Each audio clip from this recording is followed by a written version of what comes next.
ఈరోజు polytechnic result వచ్చేసింది. చాలామంది మంచి ర్యాంక్ వచ్చినట్టుగా మెసేజ్లు పెడుతున్నారు, పాలిటెక్నిక్ వెళ్ళాలా వద్దా అని. ఒక విషయం చెప్తున్నా, పాలిటెక్నిక్ ఎంత మంచిదో అంత మంచిది కాదు కూడా. ఈ మాట ఎందుకు అంటున్నానంటే, ఇప్పుడు 3 సంవత్సరాలు పాలిటెక్నిక్లో వెళ్ళొచ్చు. అసలు పాలిటెక్నిక్లో ఏమేమి ఉంటాయి సార్? ఇంజనీరింగ్ విభాగం ఉంటుంది, అగ్రికల్చర్, వెటరినరీ, హార్టికల్చర్ ఇలా ఉంటాయి. అయితే మీరు ఈ సంవత్సరం ఇంజనీరింగ్ విభాగంలో వెళ్ళి జాయిన్ అవ్వచ్చు అందులో ఉన్న బ్రాంచులలో.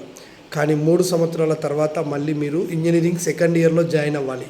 ఇంజనీరింగ్ సెకండ్ ఇయర్లో జాయిన్ అవ్వాలి అంటే పాలిటెక్నిక్ విద్యార్థులు అప్పుడు ఈసెట్ అనే ఎగ్జామ్ రాయాలి. అయితే ఇంజనీరింగ్ సెకండ్ ఇయర్లో మీరు వెళ్ళాలంటే ఇక్కడ ఏ బ్రాంచ్ తీసుకున్నారో అక్కడ అదే బ్రాంచ్లో జాయిన్ అవ్వాలి. కాబట్టి ఇంజనీరింగ్ సెకండ్ ఇయర్లో ఒక్కొక్క బ్రాంచ్కి 5-6 సీట్ల కంటే ఎక్కువ ఖాళీలు ఉండవు, ముఖ్యంగా ఇప్పుడున్న ఇంజనీరింగ్ కాలేజీలలో. కాబట్టి రాష్ట్ర వ్యాప్తంగా మీకు 1000 సీట్లు కూడా ఉండడం కష్టమే ఆ పాటికి. ఓకేనా?